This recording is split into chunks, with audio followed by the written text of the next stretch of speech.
that I don't have to re-record this later. Good evening. We're going to be learning Maseches Shabbos, Daf, Nun Hey, and Nun Vav Amud Aleph. Basically, the theme of what we're going to be learning tonight is first Tochacha, about the mitzvah of Tochacha in general terms, and then we're going to be learning about Averos, about what the consequences for Averos, and who were the people who managed to go their whole lives without violating an Avera. Such an amazing accomplishment to think about in a generation, especially like ours, where the vices of life surround us constantly. It is thrown at us everywhere we look. We're constantly influenced by it. Rabbi Lawrence Kellerman wrote a book called To Kindle a Soul, and in that book he has a tremendous amount of research about how the number of hours per week, this was going back to the early 2000s, the book was published in 2001, but the number of hours per week of television that a child watched correlated to how many drinks per week he had, how many partners he had. It was remarkable research. We're exposed to the vices of life to the highest caliber. So to think about a world in which someone does not do an Avera it's a lofty place. You would think they live in an insular shtetl somewhere with no influences. But if we say that, then it sells ourselves short, which is that we are able to be the next gadol, to be the tzaddik. We're capable of doing that. So hopefully we'll be able to learn these Gemaras and see the capacity of each of us in them. Let's get started on the bottom of Daf Nun Dalet Amud Beis.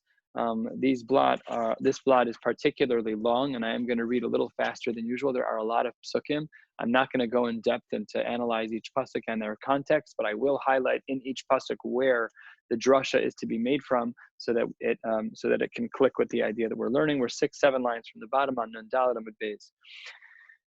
Rav v'Rabbi Chanina v'Rav Yochanan v'Rav Chaviva. These four rabbanim, masnu b'kulei de Seder Moed. Whenever they're quoted like together as a group in Seder Moed, kol ki hai zuga chalufe Rav Yochanan u'me'ayel Rav Yonasan. Some people say that when the four of them are quoted together, that there was just a ta'osofer, a typo, and it really should not be Rav Yochanan, but rather Rav Yonasan. End of sugya. Very short, just an editorial little explanation of that group of rabbanim. Next sugya, kol mi. Anyone who had the ability to object to what someone was doing in their family, someone was doing something usher in their home, anyone who has the capacity to object but does not nispas al anshe beso, that person will be caught up in the averas of their family. Let's say you're in a position in leadership in the community where you can say something that will be to the benefit of the people, and you don't do that, nispas al anshe iro, then you'll be caught on that. B'chol ha'olam kulo, you're the president of a major world country, and you have the capacity to influence, and you choose not to. There too, nispas al kol ha'olam kulo, you'll be caught up in those averos. Amar Papa v'hani de reish galusa nispasu al kule alma. The people who were the reish galusa, just giving a practical application to that which we just learned, the reish galusa is that person.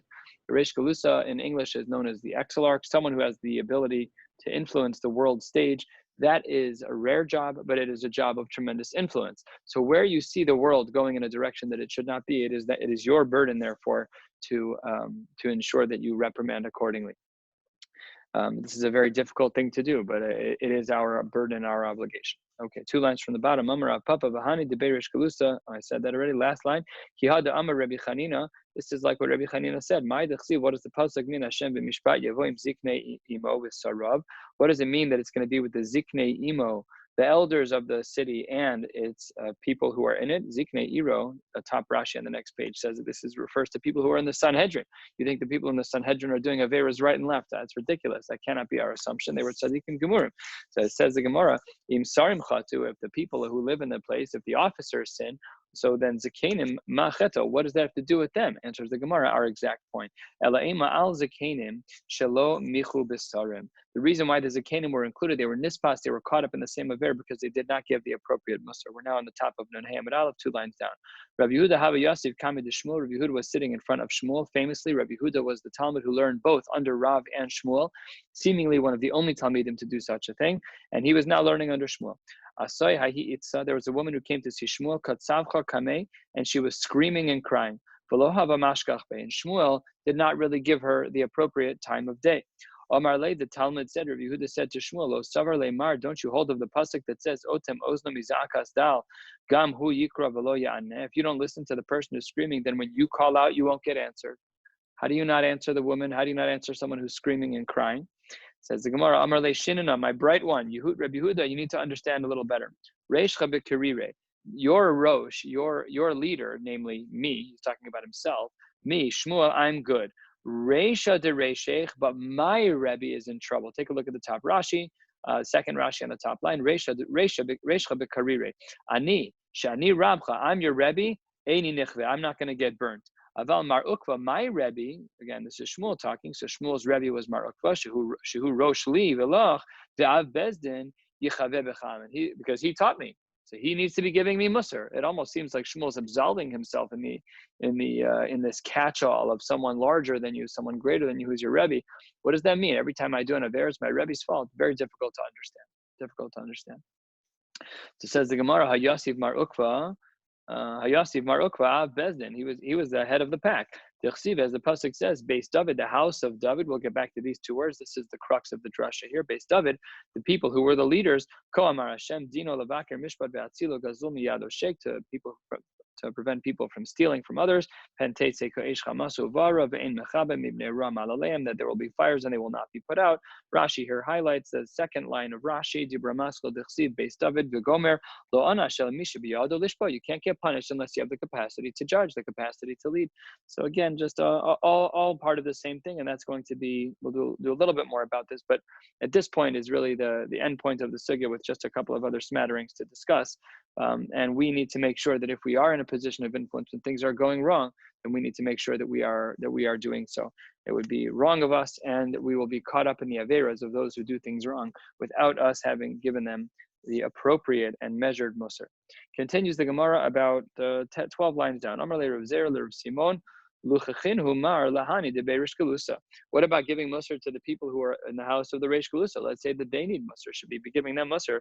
Amar le lo mekable mina. They won't accept musar. So that's why Reb Simon said that he didn't give them musar, but they deserved it.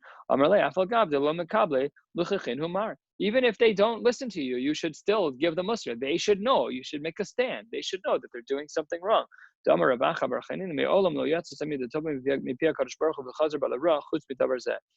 only one time in Tanakh where Kadosh Baruch Hu said that something was going to happen that was good, and then he recoiled. What was that? That is the following. The pasuk says, you're going to go throughout the city. We'll see who he's talking to in a moment. You're going to go throughout the city of Yerushalayim. You're going to put the letter Tav. That's how you spell the letter Tav. You're going to put the letter Tav on people's foreheads. The people who are suffering, for all the bad things that are happening. What's pshat in this pasuk?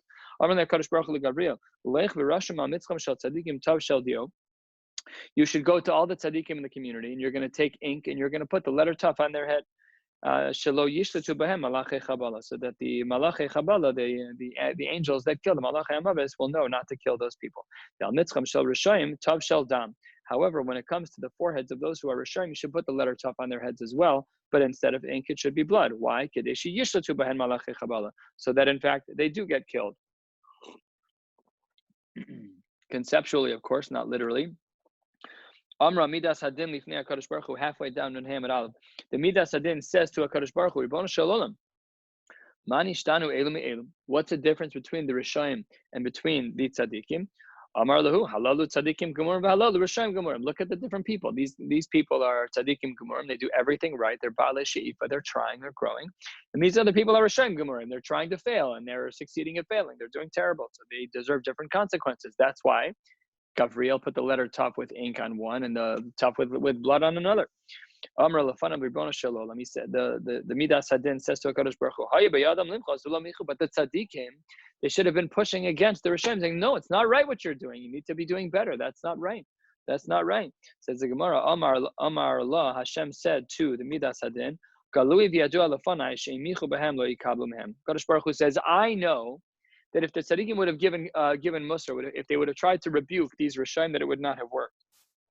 And the Midas Hadin has a great comeback to HaKadosh Baruch Hu. Amar lefana Ribono Shel Olam im lefanecha galui. If it's before you, of course it's revealed. But lahem mi galui. But to the tzaddikim, they don't know that the Rishayim aren't going to listen. They should definitely have tried. So, At this point, the Gemara seems to show that HaKadosh Baruch Hu accepts the argument, and this was what the Gemara meant earlier, that there's only one time in our liturgy, in the whole canon, where HaKadosh Baruch Hu said something and it didn't play out. And that was that Hashem said that the Rishonim were going to die and the Tzaddikim were going to live. And the Midas Hadin convinced HaKadosh Baruch Hu that really the Rishonim were nispas, just like we started. They really were chapped up in the same Avera as the Rishonim. Why? Because they should have given Musar and they didn't. HaKadosh Baruch Hu said that it wouldn't have worked. That's not the point. The Rishonim didn't know that. I'm sorry, the Tzaddikim didn't know that. The Tzaddikim didn't know that the Musar wouldn't have worked, and they should have therefore given the Musar. The Hainu Dichsiv, that's why the Pasuk says, the key words here is toward the end of the Pasuk, Zakein Bachur V'Sulot Taf Anashim Taharogu L'Mashchitz, they're going to get killed. V'al Kol Asher V'Kol Ish Asher Alav Hatav Al Tikshu, and the ones who have the taf on them, leave them alone. Umi Miktashai Tachelu, you should start with my holy ones. We'll see. What does that mean that you should start with the holy ones? You should start with those people, namely the tzaddikim that we initially said in the psukim above that would live. They are going to be killed as well. So therefore, we see that HaKadosh Baruch Hu recoiled, and this is how powerful an idea it is that we could get caught up in the averas of others if we are in a position of influence. Maybe even not. Maybe just to make a stand, to make a macha and say that something's right or something's wrong. We need to be able to say out loud, this is not right. We need to it's very hard.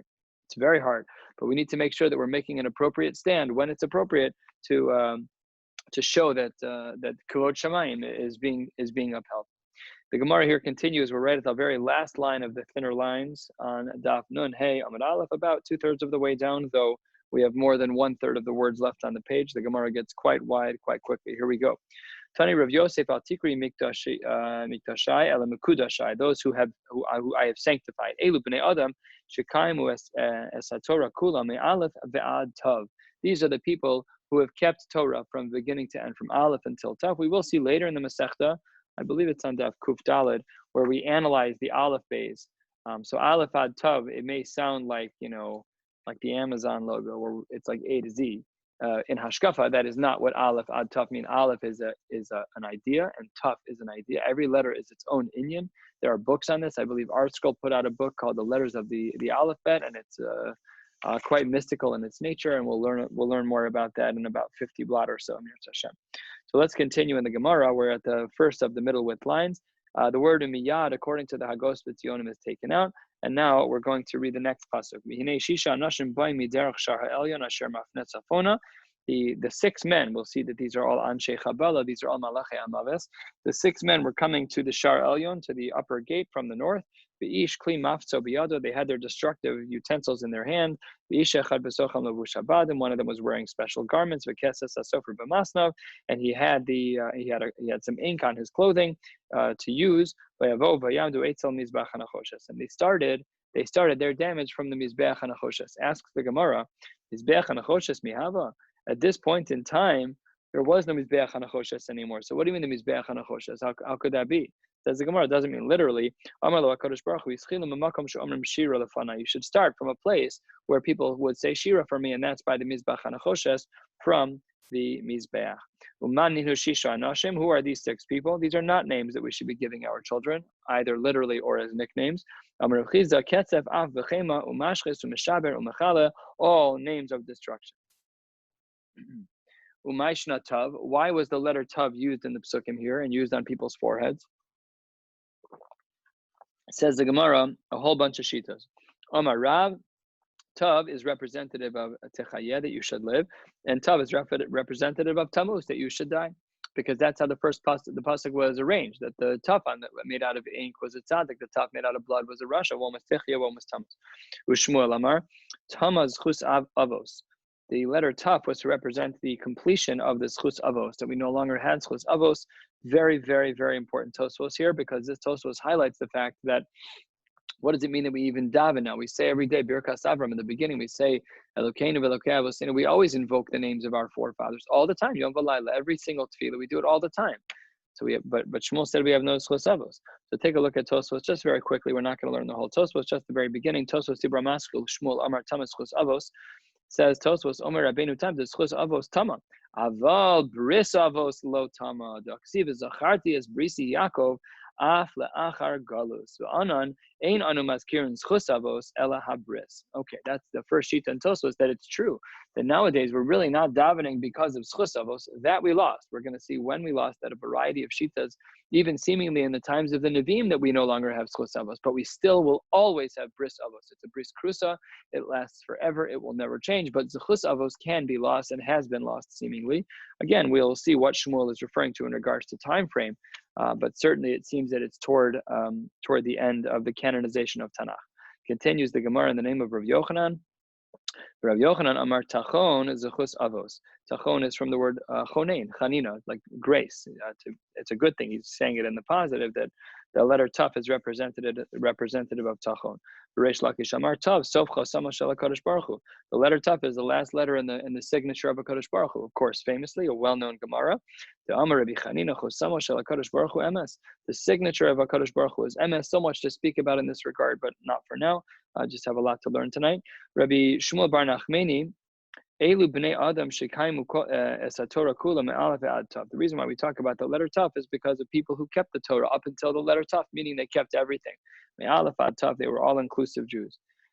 Going back to the din that Shmuel mentioned, that Tamas Chusavos, that unfortunately at some point in our history we lost as Chusavos the right to invoke the names of Avraham, Yitzchak, and Yaakov. So what does Tamas Chusavos mean? Amar Rav mimos Hoshea ben Be'eri, from the times of Hoshea, the Navi, from the Navi Hoshea, as the pasuk says, and that's the pasuk that he says is the timing when we see below yatzilena miyadi, there's nothing you can do that can save you, not even tzchosavos. So Shmuel Amar mimei chazael. This was in Malachim Beis. That's when this pasuk is quoted. Shneimar v'chazael melech Aram lachatz es Yisrael kol yemei Yehoachaz. Uksi vayichan Hashem osam v'irachamein vayifan alehem lema'an beriso es Avram Yitzchak v'Yakov v'lo Ava, but it didn't work. V'lo Ava hishchisam v'lo hishlecha me'al panav ad ata. So that pasuk is used as well as the second Mari Makom as to timing. So our first is from the times of Hoshea, the second is from the times of Malachim Beis. Rabbi Yeshua Omer, Rabbi Yeshua ben Levi Amar mimei Eliyahu, from the times of Eliyahu Navi Shneimar Bahi Ba'alos Amincha Veigash Eliyahu Navi V'Yomer Hashem Elokei Avraham Yitzchak V'Yakov Hayom Yodea Ki Atem Elokim B'Yisrael V'Ani Avdecha V'Dvarecha Asisi Es Kol Advarim Ha'ela. There too, that pasuk is representative that in the times of Eliyahu that we had lost the zchus avos, so just a machlokas. But b'kitzur, in our lifetimes, we have never had zchus avos, not in this particular way. I've seen it referenced in Sfarim many times. I don't know what in particular it's referencing. Maybe some of the Amoraim don't agree with Shmuel. Maybe other Amoraims, Tosfos seems to take it at face value. Tosfos seems to think that that's the case.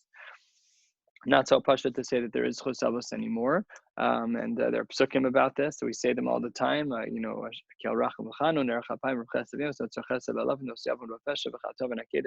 also not simple about zchus avos, but we always can rely upon the bris avos. 5 lines from the bottom. Rav Yochanan Amar mimei Chizkiyahu, another shita that was from the times of Chizkiyahu. Shenamar lamarbeh hamisrael ulashalom ein ketzal kisei David v'almamlachto le'achino so ulasada v'mishpat v'tzedakah me'atav v'ad olam kinas Hashem tzevakos ta'aseh zot. So Kadosh Baruch Hu is going to decide what's going to happen. It's not going to be through zchus avos.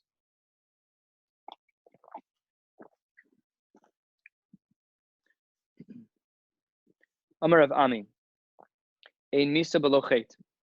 People don't die unless they do averos.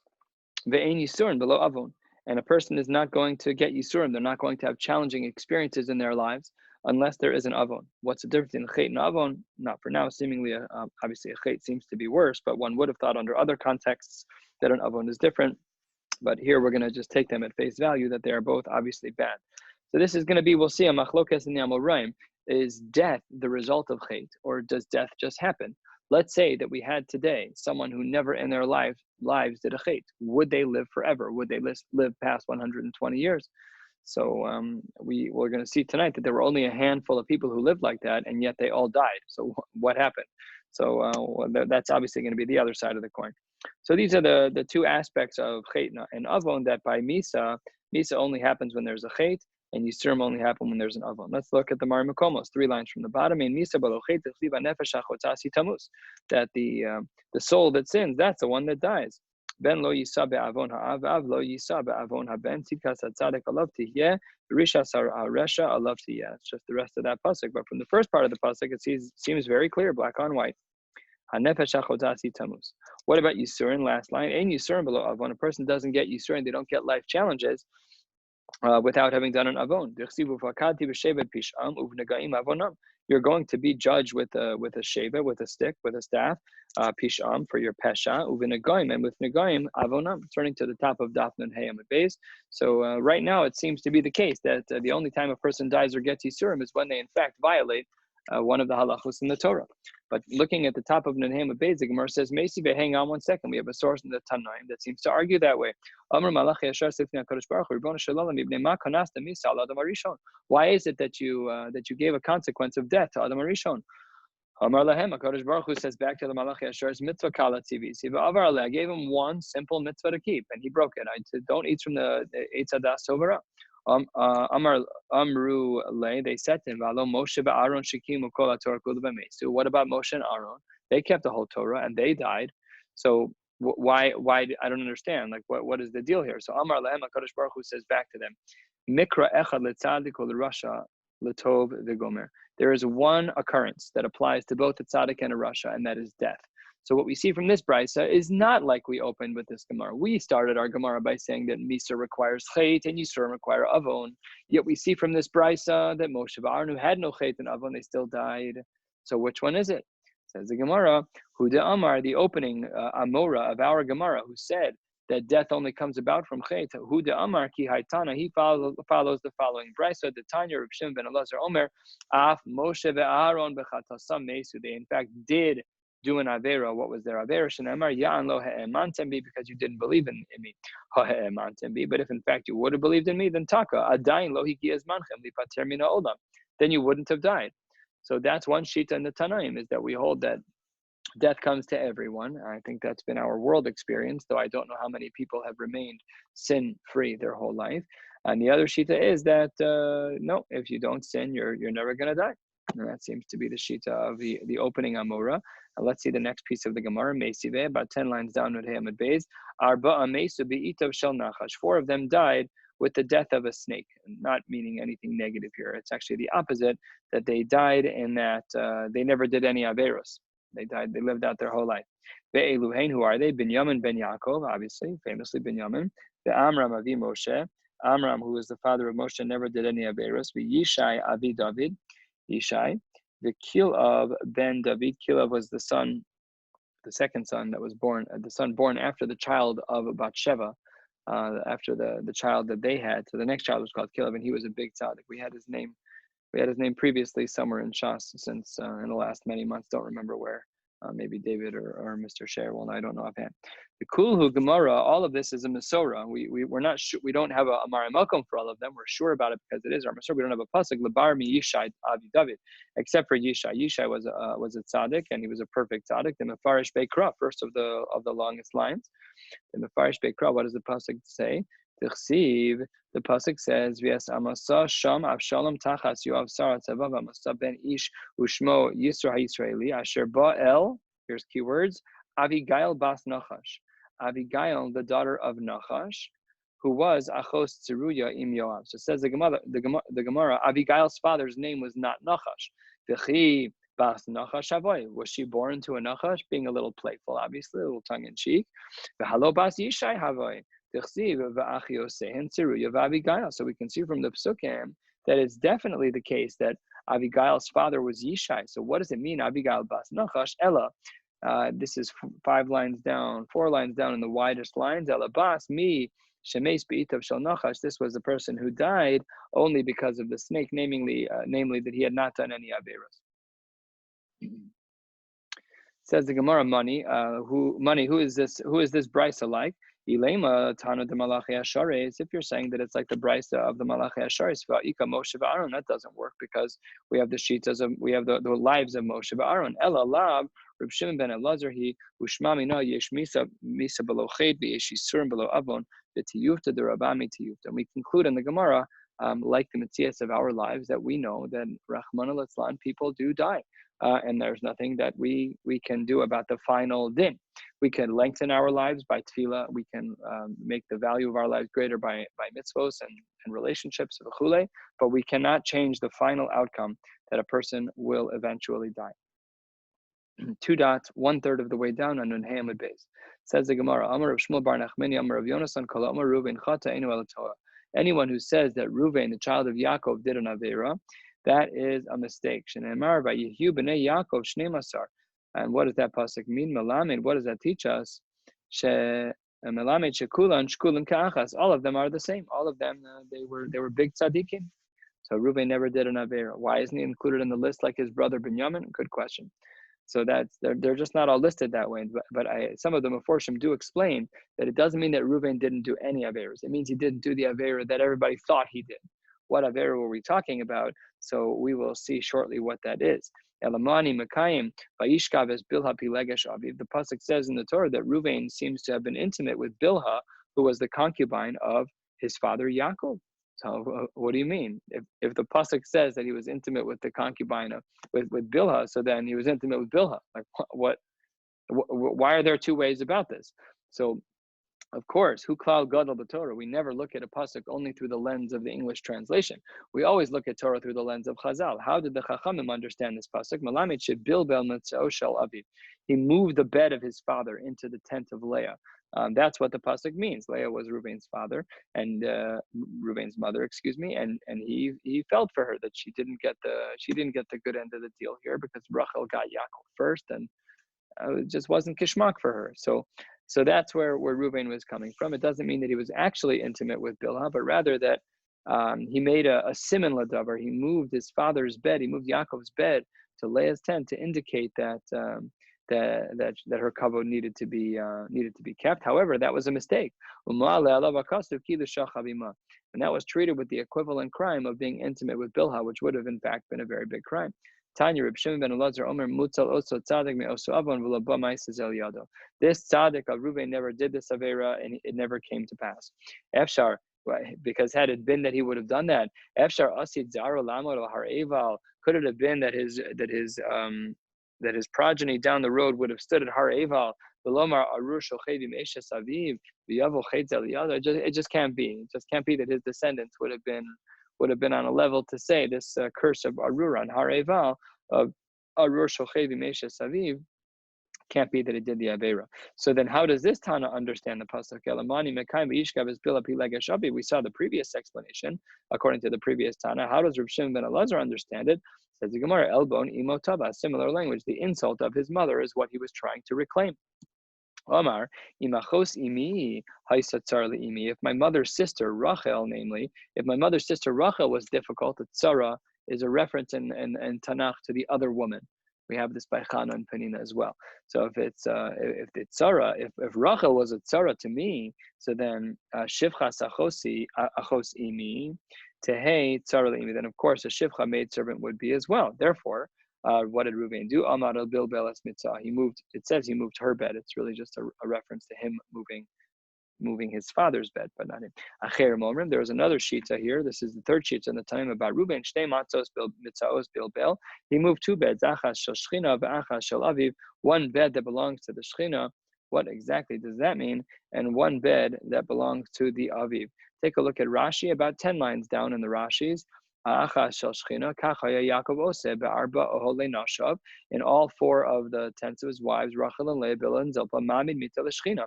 There was one bed that was dedicated to HaKadosh Baruch Hu, also Ohel Shehu Roeh Bo HaShchina, in the tent in which he would see HaKadosh Baruch Hu Ba Bilon Oso Halayla. That's how he knew which room to go to, which tent to go to, wherever HaKadosh Baruch Hu guided him to be. So that's how he knew. He knew by looking at the Mita, the Mita of the Shechina. So it was basically a dedicated bed. So going back in the Gemara, halfway down, right by the words Acherim Omrim, so the Acherim, these Tanoim hold against the others that really he changed two beds. He didn't, Reuven changed two of the beds. He didn't just change Yaakov's bed, he also moved the bed of the Shechina back into the room, into Leah's tent. Yitzu'ei in the plural, referencing two beds. We're now going to see a variety of shitas as to whether or not Reuven actually did violate this. We've seen so far that it seems that he did not. However, Ketanoi, there are shitas in the Tanoim that hold otherwise. Pachaz kamayim al tosar. What does the word pachaz mean? Rabbi Elazar Omer, that it's all acronyms. Follow. It's pei, ches, zayin. Pazasa, worked quickly. Chavsa, did an avera, zalsa, and you belittled her. or you belittled him, I should say. Really, you belittled Yaakov. That was not right. So that's the first shita. This shita, Rabbi Eliezer, seems to hold that Ruvain did violate the halacha, and the pasuk is kipshuto, that Ruvain was intimate with Bilhah. Rabbi Yeshua Omer, pasata al das, you violated the religion, chatasa, you sinned, zanisa, you did something that was very inappropriate. Obviously, Rabbi Yeshua also holds that he violated. Rabbi Gamliel Omer, now we turn a corner. Pilalta, you daven, chalsa, you got sick over this idea. Zarcha tefillah secha, and your tefillah shined, and you made it out without the aver. Amar Rabbi Gamliel, adayin tzricha nanu lemodai. We still need the opinion of the modai. Who is the modai? Says the Gemara, Rabbi Lazar, hamodai Omer, hafoches ateva. You need to do the drasha backwards. Of course, there are very deep ideas here, ones that I don't know about. But who cares if the acronym is Pei Ches Zayin or Zayin Ches Pei? So these things are above my pay grade. But there certainly is Torah here to reference whether or not we learn the drasha forwards or backwards. We learn the acronyms forwards or backwards. But this is the shita of Rabbi Lazar Hamodai. What does he say? Hafoches ateva v'dorsh. You need to turn the word around. Zata, here sata, parcha chet mimech. And here also he was of the opinion that he did not violate it. You shook and you trembled, and the sin escaped you. Rava Amar va'amri la Rav Yirmiyah bar Abba zacharta onsha d'shel davar. Zayin goes first again. This is just the second shita and the reversal of pachaz. You made yourself sick over this topic, and pirashta milachato, and you separated yourself from violating the savera of Ruvain being intimate with Bilhah. Bill, if the Torah wasn't given yet, how's that considered an avera? There's a big discussion in the Rishonim about whether or not the Avos kept Torah.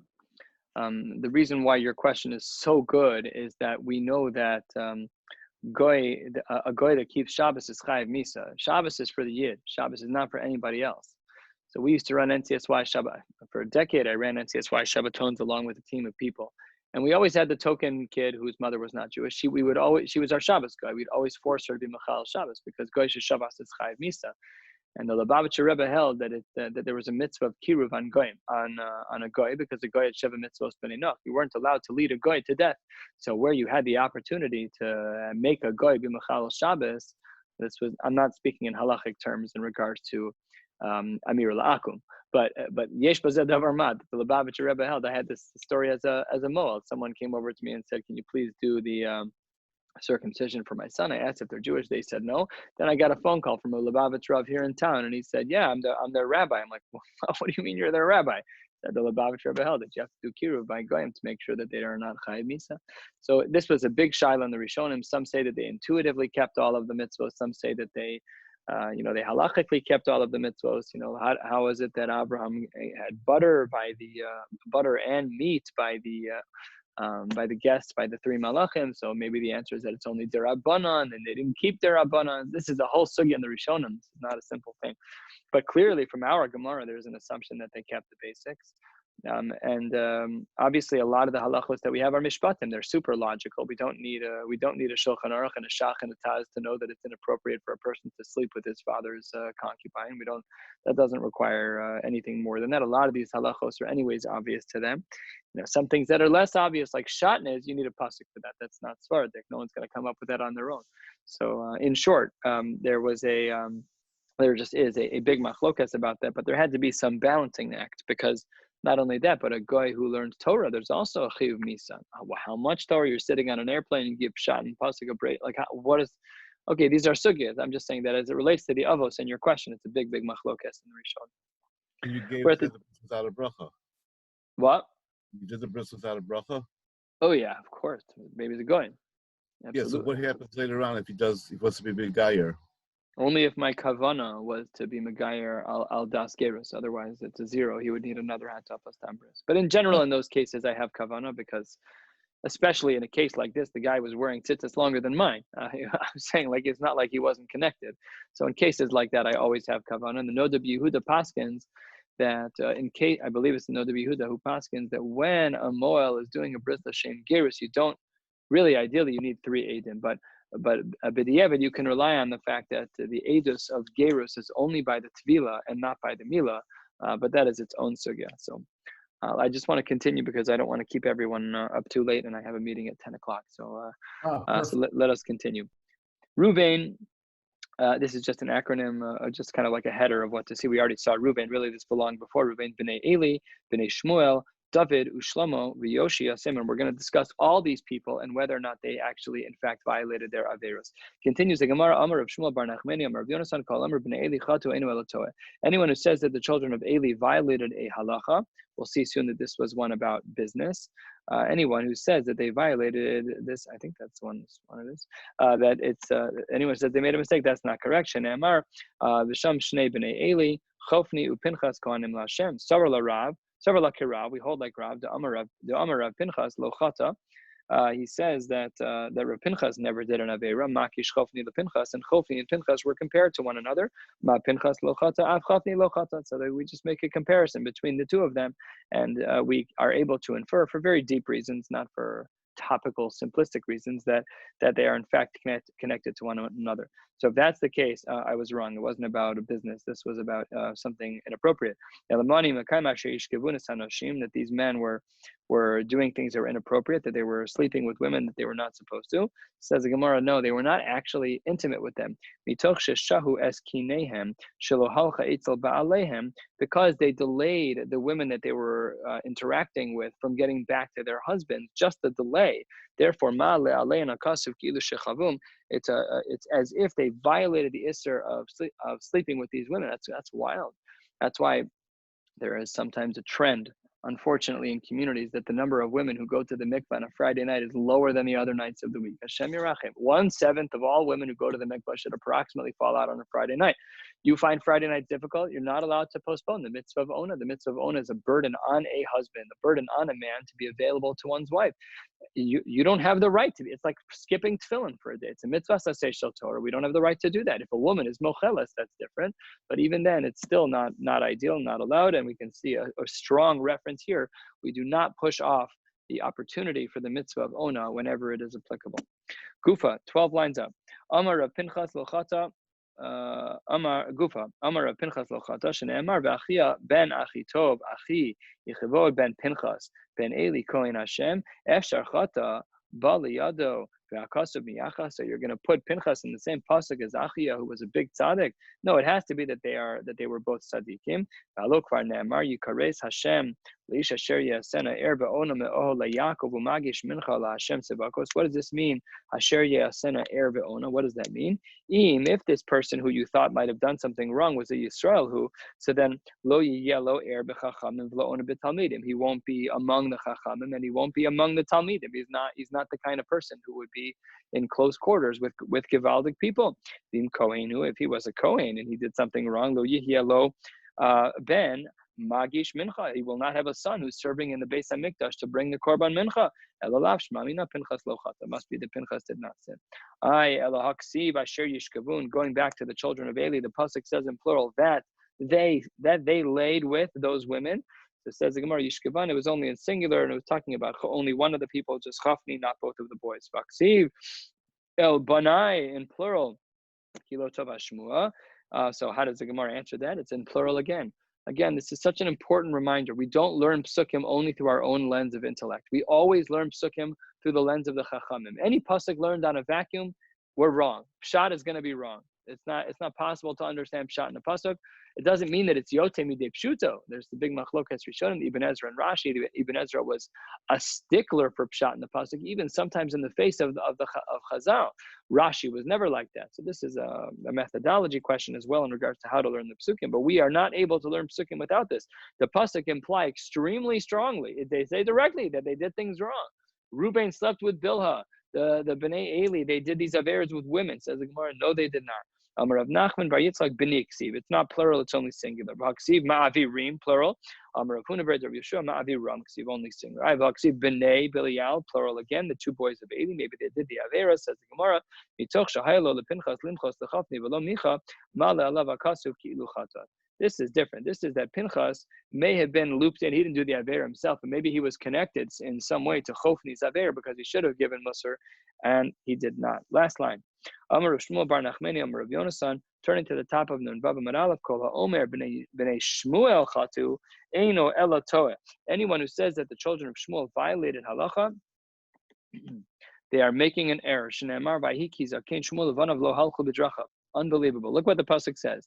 When Shmuel got old, what does it say? His children did not go in his ways. So what's pshat? Children did not go in his ways. Doesn't that mean that they sinned? Says the Gemara, "B'drachav hu de lo halchu, michtanami lo chatu."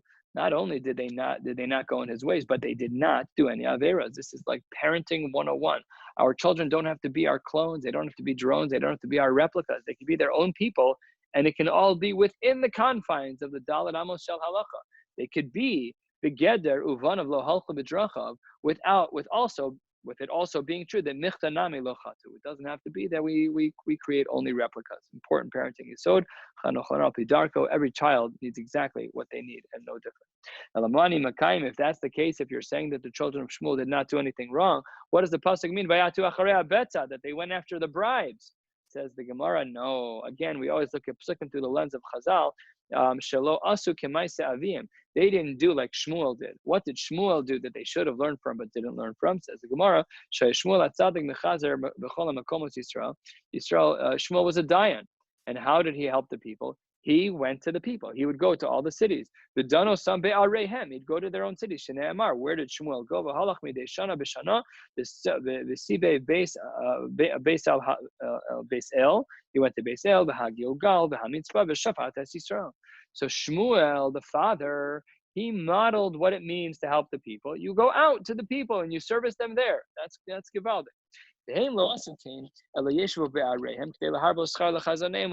They said, listen, this is a business proposition. What is my return on investment? If I have to pay for gas, if I have to drive, it's costing me more money. My bottom line is going to be less. Therefore, I'm going to stay here. You want my product? Come to me. Come to me and I'll service you. So the children deviated from, it's not halachically a problem. You can run your business that way. It's mutter. But they did differently than Shmuel. So that's what Pshat in the pasuk was, is that they deviated from what Shmuel did. Shmuel went out to service the people. They stayed home to sell their wares. So that's the first Pshat in the Gemara. But the Gemara says, Kitanai, there is a machlokas tanaim about this. They did follow the money. They were asking from their own words. What does this mean? Rashi here points out in Dibur Hamaschel Chelkam Shalu B'Fihim, about 12 lines down in the middle of that Rashi, it says, Mitoch Shahayu Gedolei Hador V'Shovtim Lo Hayumonu. When the Gadol Hador calls you and says, Phil, can you please come to my house? You get in the car and you go to the person's house. So when these two great Gedolim, they were the children of Shmuel, Chashav Yidin, they'd say, you should buy my product. Oh, okay, Rabbi, I'll buy your product. So that's what the mayor says, is that they were kind of using their power. The Yehuda Omer, Male Hitilu al Bale Batim. They gave out little gifts and prizes. You're going to want to shop with us. Here's a little handout. And because of that, they sold things in that way. The Yehuda Omer, next line. Rabbi Kiva Omer, Kupa Yiser Shel Meiser Natlu Bizroa. They took an extra kupa, an extra container of Meiser for themselves. Bizroa. This is actually a double entendre because it's referencing Hazra b'hal chayim v'akeba, is referencing pieces of the animals, but it also says they took it bizro with their arms. So just referencing what they took and how they took it all with one word. Rabbi Yossi Omer matnos natlu bizro. They took extra gifts with their hands. So basically, there's a machlokas tanoim in regards to whether or not the children of Shmuel violated halacha. We're going to go until 2 lines into the wider lines and then stop. Just a few more minutes. Amar of Shmuel Bar Nachmani Amar of Yonasan Kol Amar David Chata Einu Elato, famous Gemara. Anyone who says that David HaMelech made a mistake and sinned, they are correct. What's Pshat? David and Bathsheba. That was a huge Aveira, and the Tanakh is filled with stories about how that child died. So, like, what do you mean that he wasn't chote? So we have to figure out what the story is. What Pshat? It says the Gemara. Shenemar vi David l'chol drachav maskil v'Hashem imo. It says Hashem was with him. Efshar chata ba liyado v'shchina imo. If it says about me or you that Hashem is imo, it means that we're doing good. It means that we're following halacha and that we're not violating any halacha. We're doing great. Halamani makai madua bazisa says dvar Hashem lasos hara. So if that's the case, then what does the pasuk mean when it says about David that he did something wrong? So we need an answer there. Answer the Gemara. Bikesh lasos v'lo asa. He wanted to be intimate. He wanted to do something. Bikesh lasos. He wanted to do something. V'lo asa, and he didn't do it. What does that mean? Yes, he did. They had a child. It says the Gemara. It says Rashi, a beautiful, critical insertion in the Gemara. Take a look at Rashi. Dibra Maskal Shabikesh. About a third of the way down. Rashi says Shabikesh. Shabikesh lishkavima kodem shekibla get. He desired to be intimate with her prior to her receiving of the get. the divorce papers that that her husband had sent from the battlefield.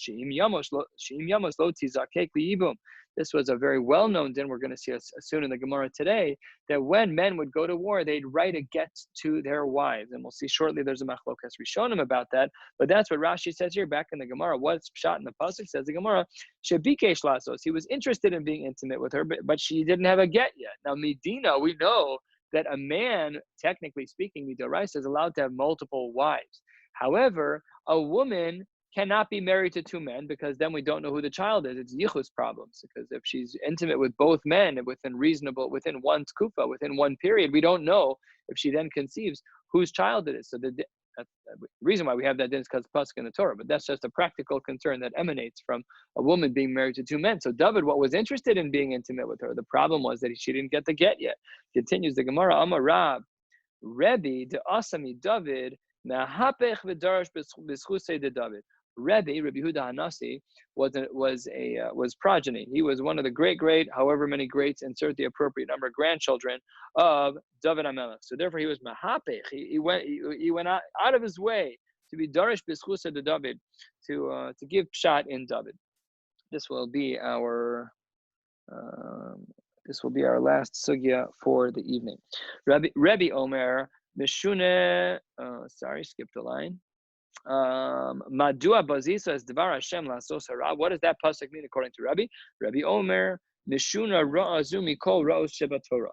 This ra'ah that he did is different than all others. Why? Shekol ra'os shebatorah ksiv bahu v'yas. Whenever a person does an aveir in the Torah, it says the word v'yas, and they did.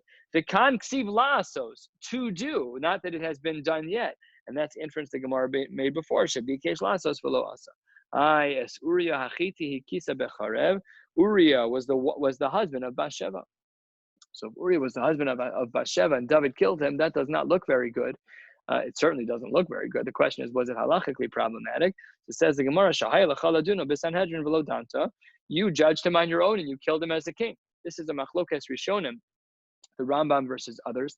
The Rambam was of the opinion that a king did not need to consult with Sanhedrin before he killed someone. He just had executive privilege to that end. However, other Rishonim were of the opinion that no, that even the king had to consult with Sanhedrin. Nevertheless, in this case, this is a raya for the Rambam. In this case, he killed him. He was not mamlich the Sanhedrin. He didn't talk to them about it, but nevertheless, he had the power to do so. Next pasuk that Rebbe darshans on behalf of his great, insert the number of greats, grandfather. V'es ishto lakachta lachli isha. You took his wife to be a wife, says the Gemara. Lekuchen yesh lachba. There was a lakicha. You actually got married here, namely that they were already divorced.